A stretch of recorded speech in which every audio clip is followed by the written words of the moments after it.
Donald Temple, and this is Pam Keith. And we're co-counsel here for a case that's of tremendous significance. I just want to say there's no greater harm than to be treated as if you're invisible. And there is an intersection in humanity where people become blind to others' humanity because of their complexion or their gender, at times their sexual preference.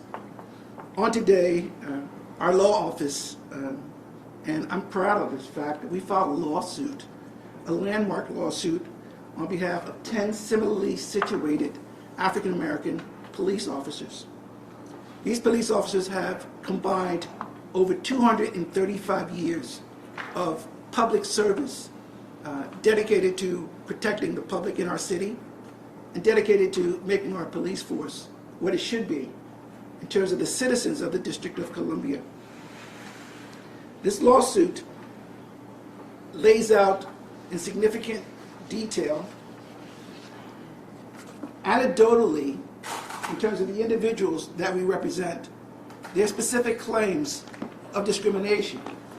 Central to the lawsuit is that every institution in our government and under our federal and often local laws has an EEO office, an EEO set of policies and principles that emanate from our United States Constitution and our anti-discrimination laws in this employment discrimination space. This complaint demonstrates almost irrefutably with 3 declarations, 3 affidavits from employees of that very same EEO office that the District of Columbia Metropolitan Police Department institutionally and systematically discriminates against African American women employees who suffer almost on a daily basis a double standard. This is a landmark case because these individual women who are seated next to and behind me have the courage and the audacity to no longer stutter, endure, run from a system that alters and painstakingly affects every day of their lives and their families. In addition to these plaintiffs, these individual plaintiffs, we are seeking class certification for some 700 other similarly situated African American women. The ranks and files of these women are from assistant chief to lieutenants and rank and file officers.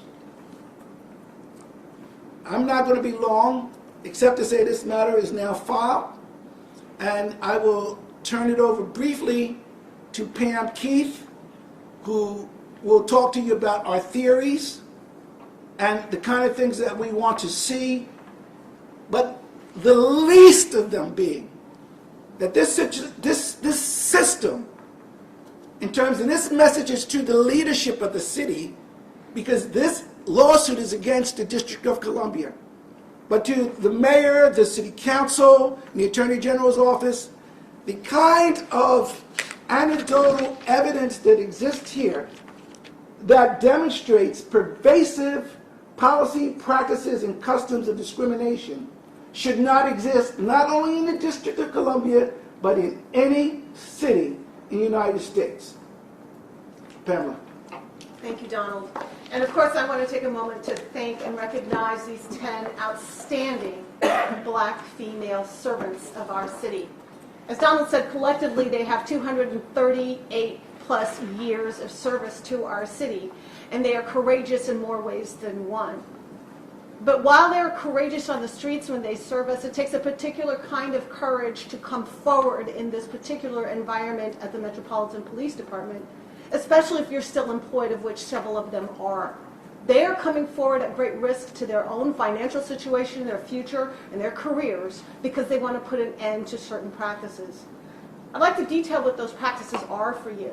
There are basically 4 characteristics of MPD that work together to make life living hell for black female officers who get crossways of those in power. The first characteristic is a culture of sort of jocular, disrespectful, hazing, bullying, locker room talk, just denigration between and amongst officers. It is not just accepted. It is the way it is. And those who oppose it or don't agree with it or are uncomfortable with it are made to endure in silence or bear the wrath if they do not. The second component is that the MPD has a practice of enabling and supporting frontline managers to abuse their power, to go on little power trips on people they don't like, by making them miserable, by writing them up, by changing their schedules, by taking away their partners, by giving them bad equipment. They have the authority to make people's lives a misery, and they're never called on the carpet for their discretion when they use their discretion to hurt their subordinates. The problem is that when those subordinates turn around and report up the chain, then the retaliation increases. It gets worse because those in that middle management level do not rein in the lieutenants and the sergeants who gang up on their patrol officers and their lower level officers. They allow that kind of abuse of power, and you have to do it because I said so. They allow that to occur, and they don't punish it when they see it. The third component Donald already mentioned, which is a profoundly dysfunctional EEO department that believes its job when a complainant brings up an issue of discrimination or retaliation is to cover management 6.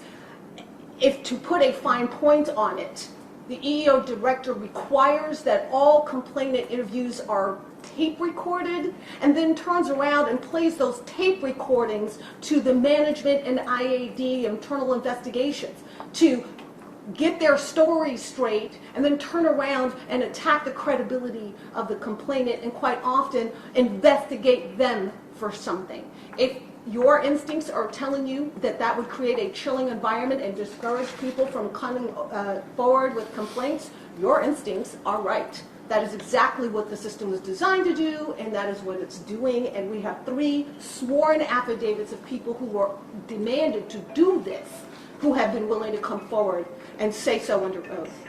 The fourth component is the one that I personally find most troubling, is this idea that it is an appropriate and proper thing to do to create a systematic campaign to drum out an officer you don't like or you feel is problematic. If you're familiar with that old movie, A Few Good Men, they called it, Who Ordered the Code Red? MPD fosters, allows, and uses as a regular basis this idea that if upper management decides it's your time to go, they're going to do anything they need to do to drum you out. And they're going to involve other people in that process. They're going to tell their subordinates to be involved in that process because they think that that is an appropriate way to manage people. Well, for the record, when the reason you are managing people out is because they oppose racism, they oppose sexism, or they report police misconduct, then what you're doing is not management. What you're doing is breaking the law. At base, every one of these plaintiffs has attempted to be heard. They have all reported to EEO. They have all reported up their chain of command. Some have testified before the city council. Most have reached out to the mayor's office, and they have been disbelieved, ignored, and set aside. And when they finally did try to actually bring a lawsuit, bring an EEOC charge, they get litigated into oblivion by the unfair advantage of the bottomless pit pockets of the AG's office. Because the AG's office litigates at the behest and support of the taxpayers of the District of Columbia. Now, I understand that it is their job to defend the city when the city gets sued. That is their job. But an attorney general actually has 2 components to the job. One is defending the city when it gets sued, but the other is ensuring that all institutions within the city actually reflect the values of that city and abide by the law. And sometimes you just get overwhelming proof that something in your institutions is sideways. And in those circumstances, it's no great victory to crush a litigant into oblivion because all you do is facilitate the wrongdoing to continue. This particular case brings a fantastic opportunity to people we hope to be transformative leaders of this city.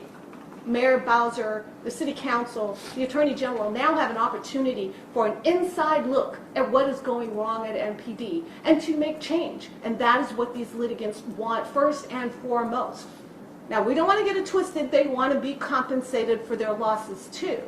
But what we are asking the federal judge presiding over this case is that he appoint a special master to look over all of these EEO and personnel policies at MPD and to have the authority and control to change them. Because in all these years, going back to one of our plaintiffs has served since 1985 when I graduated from high school, all these years they have not been able to change these practices. So if they're ever going to change, they need to change now. And my question to those in power is this. With these 10 women, do you think they're all lying? Or do you think that what they've been put through is acceptable? Because as a resident of the District of Columbia, as a person who's practiced here under Donald's tutelage for some time, I don't think it is acceptable. And I don't think the voters and the taxpayers of D.C. would agree that it is acceptable. We're going to give our, not all, but several of our plaintiffs an opportunity to speak. And I would like to start off with Zenobia Brinkley. Zenobia? Yes, sir. Yes, sir. Well, thank you. As our council stated, that we do want justice for all women, but not especially black women police officers, which we have endured a lot. Retaliation, from intimidation to hostile working environment, change of assignments, and even me, which I have, of course, endured. And my colleagues told me, shared with me when my husband passed away, that one of the officials told them to send me to a fitness for duty, which I was grieving at that time, and it was recently occurred to me in 2019, and he wanted to send me to a fitness for duty to terminate me, which exactly, of course, they actually did. There's other situations that have occurred within the unit that I was assigned to, that they made the environment so hostile towards me that, of course, I lost a lot of weight. I'm losing hair, lost hair. But they have made it impossible for me. I feared my life. I went on the scene of a barricade. I was put in a hostile red zone, which is called a hot zone, an environment that I could have got shot, but I didn't. And I thank God for that. And there's several times that all of us have endured sexual harassment and or just intimidation in itself and bullying, and we're tired of it. We're tired of being bullied by a system that don't want to change, a culture that don't want to change, that they want to continue to operate in the good old boy system. And we had enough. We have enough. We had enough of it. Tabitha Knight. It's the next. You moved your mask, please. I'm sorry. Maybe I should have I'm sorry. I'm sorry. I didn't move my mask. This lawsuit is about 10 women who are tired of being harassed, disrespected, and devalued. No one should have to accept a sergeant who didn't want to take the time to go to a restroom, decided to pull his penis out and urinate in a bottle while the female sat in the car. Another female had to endure a male official walking up to her and forcibly putting his tongue in her mouth. Or another male manager walking by and taking his hand and grabbing her buttocks as he walked by and just smiled.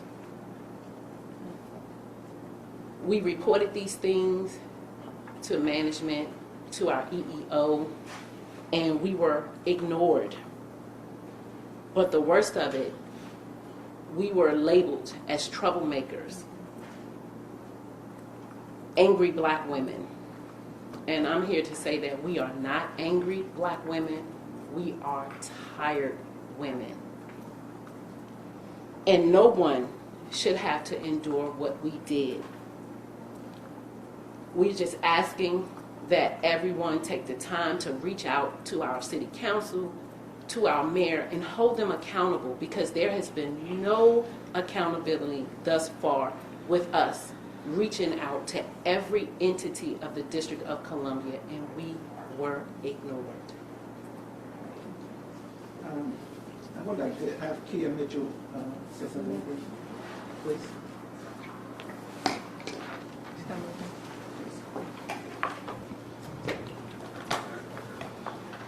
Nakia Mitchell from Metropolitan. Oh, sorry.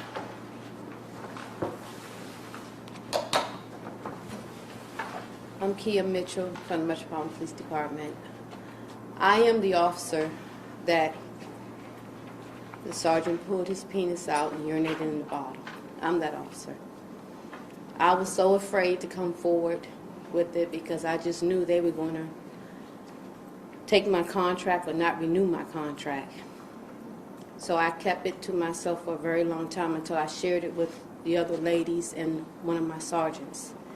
And I was so afraid when the sergeant told me he had went to the lieutenant, because I just knew everybody would be against me. I was very, very afraid.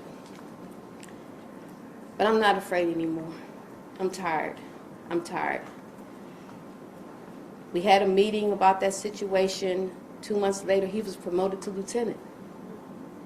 And it's ever since that situation, it's been situation after situation after situation. And I just hope people hear us and believe us and know that we've done everything we can. We've stayed silent. We have sisters in blue that have spoke up before and have never ever been heard. They've filed complaints. These sisters in blue are sisters who've retired before us, who paved the way for us, and they've never been heard. So we're here to make sure that this is heard, we're seen. We want to be heard. We are going to be heard. Thank you so much. Take it. And at this time, the highest ranking among the plaintiffs is Assistant Chief Chanell Dickerson. Good morning. I am Chanell Dickerson, a black woman who happens to be an Assistant Chief of Police of the Metropolitan Police Department.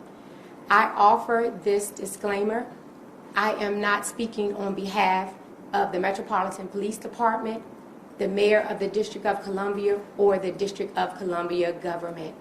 I am speaking about my personal experience as an employee with the police department. I would be remiss if I didn't be honest and say that I understand the dire consequences to me participating in this lawsuit and sitting here with these other 9 women today. But here I sit, and I will stand with them continuously. I'm reminded of a quote: the most disrespected person in America is a black woman. You hear that, right? The most disrespected woman in America is a black woman. The most unprotected person in America is the black woman. The most neglected person in America is the black woman. Malcolm X, May the 22nd, 1962. I say that because after I heard the stories of these women, I was disheartened. As the second highest rank on the police department, I have a responsibility for their well-being. I have to be honest that this whole case made me realize that I have some unhealed trauma of the things that have happened to me over the course of my career, and I had suppressed them. When I think about the sergeant who made the male officers who were assigned with me walk a foot beat so he can meet me privately at places. I think about the lieutenant who had a substantiated sexual harassment complaint against him from another district across town and was just transferred across town so he can comment on my buttocks, on my breasts, and about the sexual acts that he wanted to perform on me. A community member was so appalled that they wrote in a complaint, but nothing happened. I moved forward to my position as assistant chief, and I must admit it's the most challenging position I've held at the police department. It's very difficult to be at this level and see the disparate treatment amongst people of color, particularly black women, speak out about it, and nothing happens. So I'll leave all black women with this. Be careful when you have a seat at the table, because there's going to be some meetings where your seat is empty. And even when you are invited in the room and you're able to use your voice, it will not be heard. I was recently changed from the number 3 in command at the police department to number 8. I love my community, and I have a love for the humanity of people. So I love my new position, but my new position has once again isolated me. Thank you. At this time, we welcome questions. We talked about accountability. Can you tell us what accountability looks like? Who would you like to see resign? If that would be the head of the police department. And have you heard from any of those in response to the suit? Thank you for the question, Suzanne. And just for those who may not have heard it, her question was, what does accountability look like, and what is it that we're asking? Are we looking for any particular persons to be terminated or not? I will say that it's not really our position that we're going to point out people who need to be fired. Quite frankly, we think the complaint points that out pretty specifically. Not that we ask for it, but it jumps off the page of where things are going wrong. We are asking for an external new voice, a new person to come in and make the changes necessary, because every chief of police that has been tasked with fixing this has failed to do so. And we believe that part of that is the challenge of managing a unionized workforce with deep,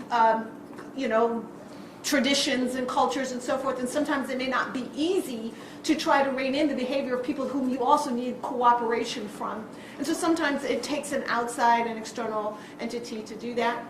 But also we want compensation for these women. Their lives have been made a misery. They have been made to have to endure depression, anxiety, and a lack of sleep, lack of promotion, lack of ability to expand their careers. Some of them have been forced to retire early, have been terminated. So absolutely, we are asking the city to set up a fund to compensate them. But we believe that if the judge agrees with us, certifies the class, and provides the remedy that we are asking, that the appointment of a special master that oversees this sea change and systemic change is really going to make a huge difference. And I just want to say one last thing with respect to the leaders of the city.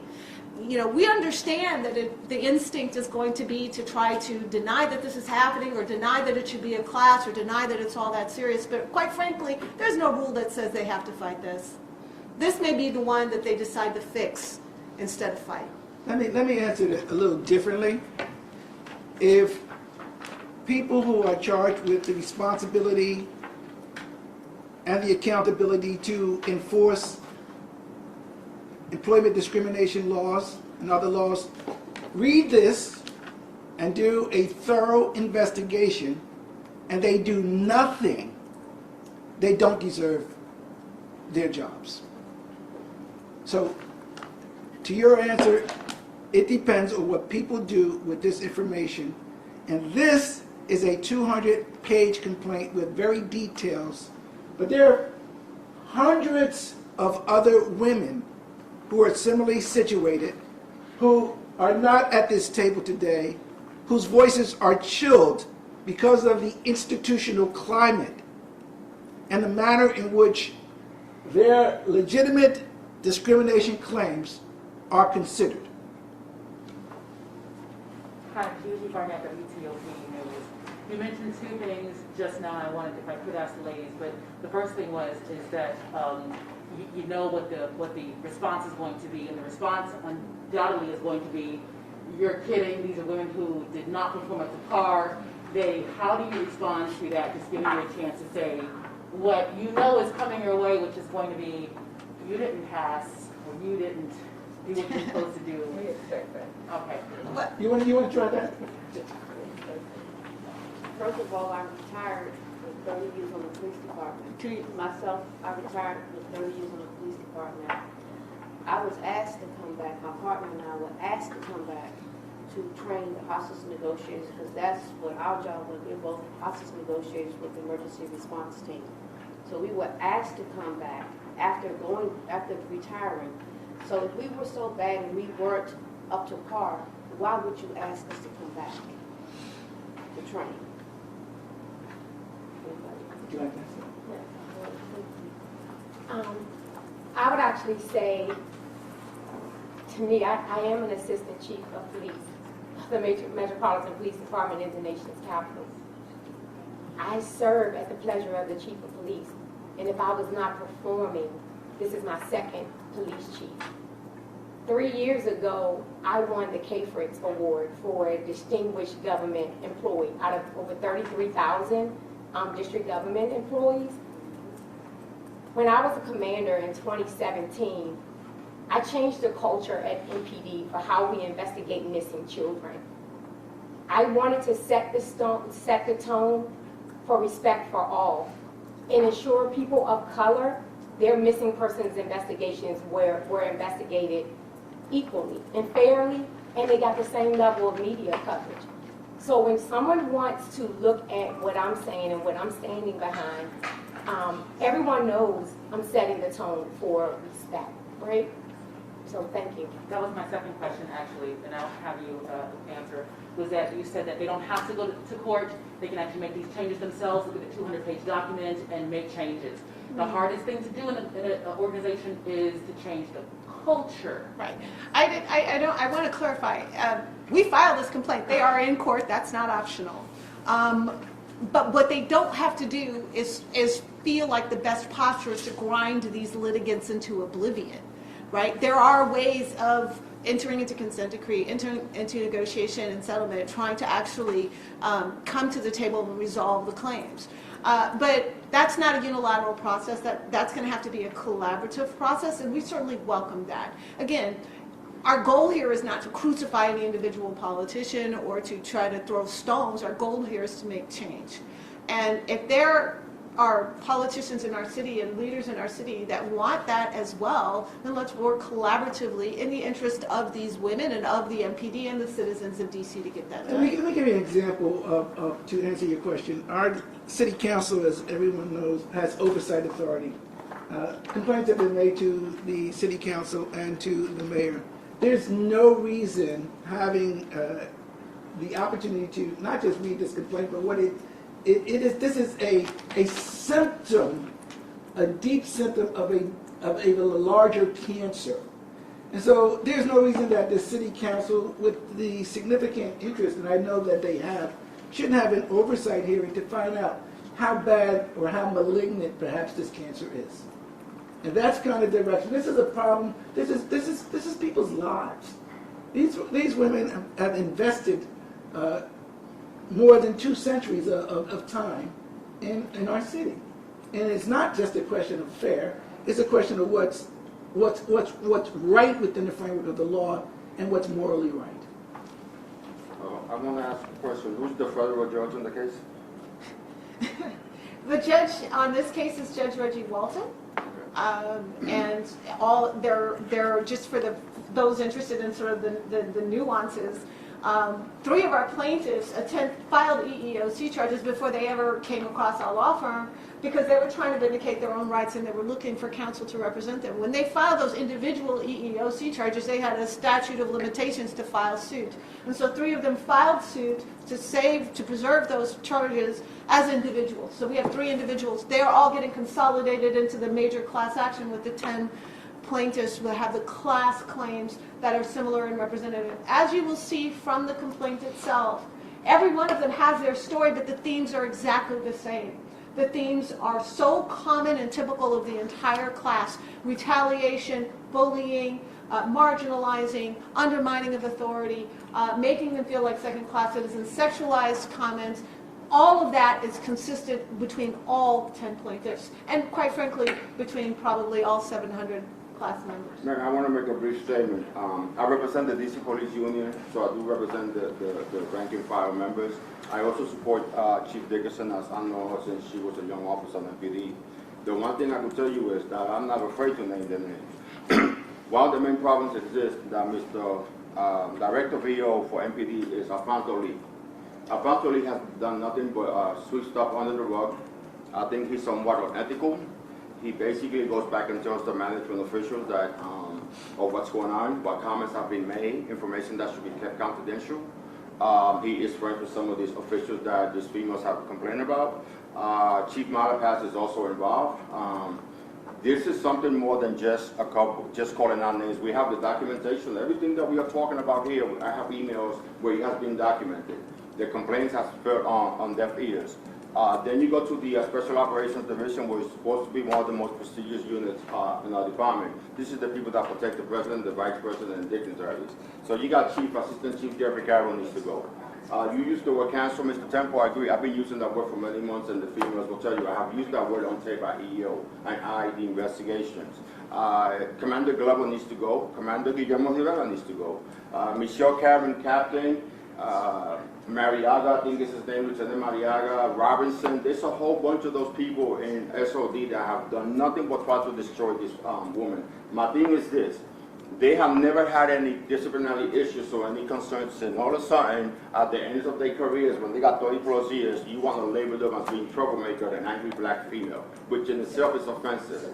And I ended by saying this: on March 31 of the year 1999, the DC Police Department into an agreement with the Justice Department regarding a complaint that I filed, a class complaint, on behalf of the Hispanic Police Association, and they into an agreement to kind of take steps towards affirmative action, towards discipline, promotion, open mobility. That's when Chief Ramsey came in, and I have to say that for the next few years there was some progress made, but somehow we went back to where we are today. It saddens me, and they will tell you, whenever I saw one of these females crying, I don't like to see females crying. I don't like to see my mom crying. I don't like to see my kids crying. It's sad to see that a person who's a police officer comes to work and has to endure this. I don't have that many enemies that are legit, but the one thing is I don't even wish that on my enemies. What has happened here is an embarrassment. I was actually Chief County's first training officer. I speak to him somewhat regularly. And one of the last conversations that I had with him I said, Chief, what happened in PG County, Maryland, if you don't start acting now, it's coming to a theater near you. And I want to finalize by saying this. On April 2nd of 2021, Mayor Bowser appointed the new Chief Equity Officer. It's a lady by the name of Dr. Amber Hewitt. I reached out to her. I reached out via the chief. I listed the complainants that are here. I added, I think, another 3 names. April 2nd, today, September the 22nd, 2021.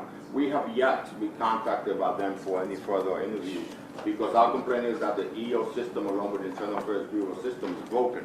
You cannot trust them because if I'm going to go to the EO and file a complaint, and 2 hours later, people telling me what I said and they're coming after me, that's not the way the system is supposed to work. And guess what? As of today, we have heard nothing.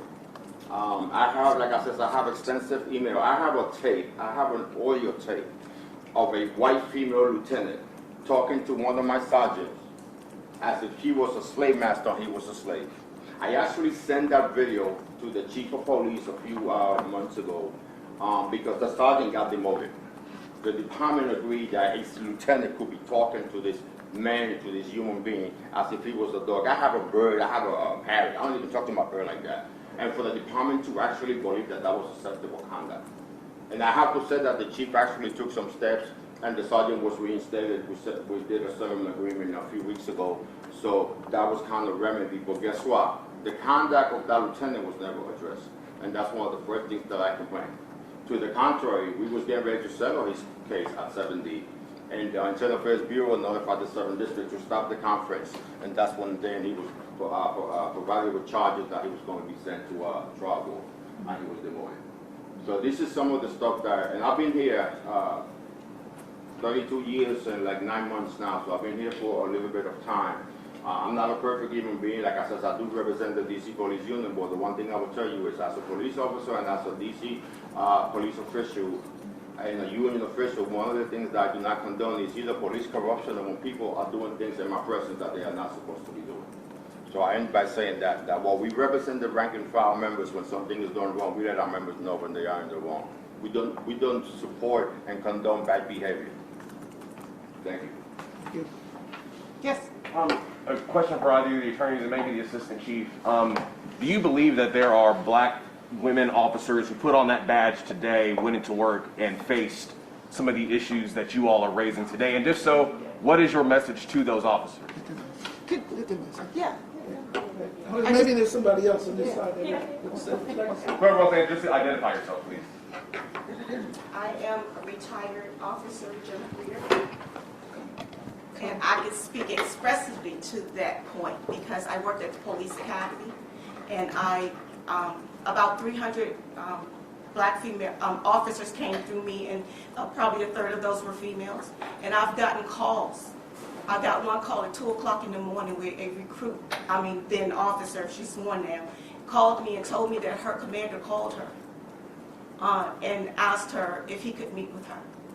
I have a daughter that's a law enforcement officer with MPD at the 1st District. I have a niece that's at the 6th District as a reserve officer. My daughter has spoke to me about feeling uncomfortable around male officers.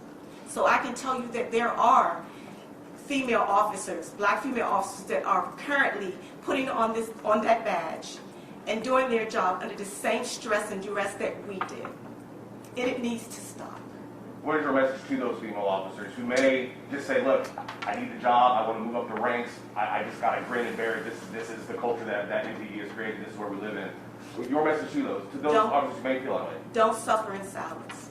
Speak up, because your voice is power and your pen is powerful, is even more powerful.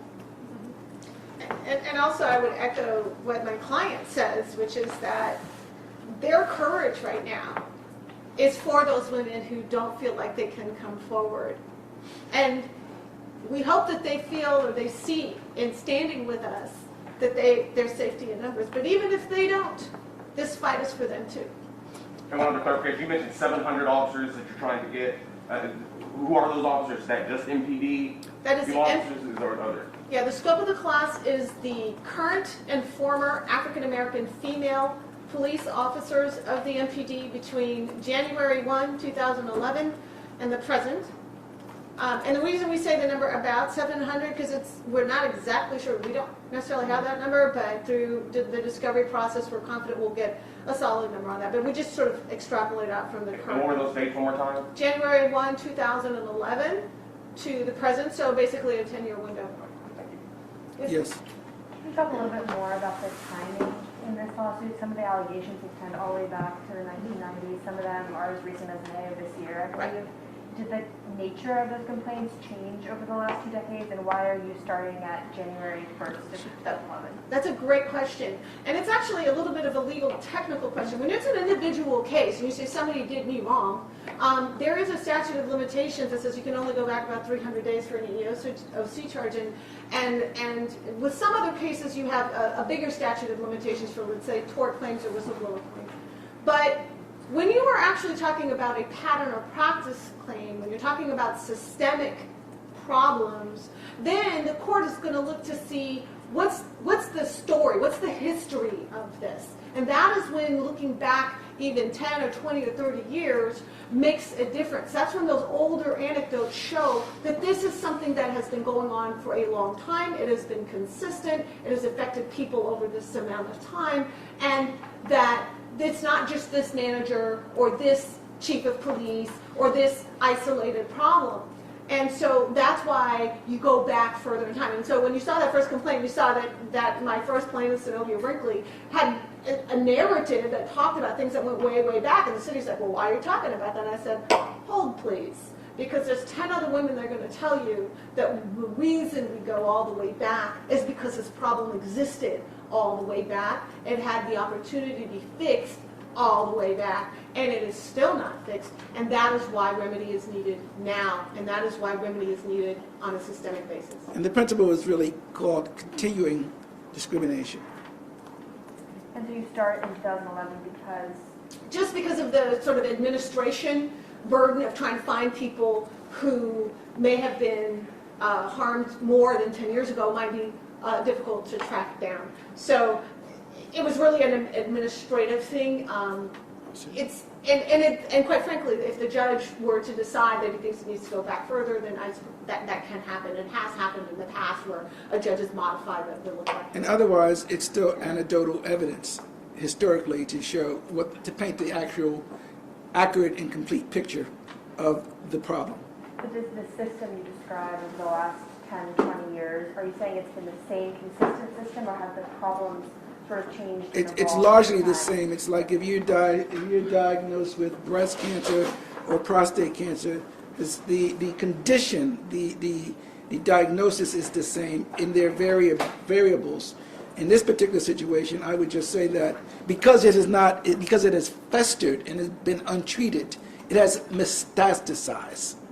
And that's the status of where we are today. Yes, sir. Do you have a timeline in terms of what comes next for you all? We can't really predict that in these types of lawsuits. And every lawsuit has its own personality, certainly depending on the judges and the issues. And that's exacerbated by COVID, of course, and the complexities of this case. It's a class action lawsuit, so a class certification process is going to take place. But that depends, too, on the receptivity or lack thereof of the defendant, the District of Columbia. These cases can last for 3 years, 5 years. You might remember the Eric Payne case against the District of Columbia. It lasted for 8 years. And as Pamela has indicated, tragically, the district, notwithstanding the evidence, is oftentimes entrenched in defending the district without addressing the merits of the case in short order. I think, and I have the confidence, quite frankly, that in this particular case, at least with the government and the record that we have here, that there'll be some serious responses from some of the leadership in the city, certainly at the city council level, and hopefully at the mayor's office and in the attorney general's office.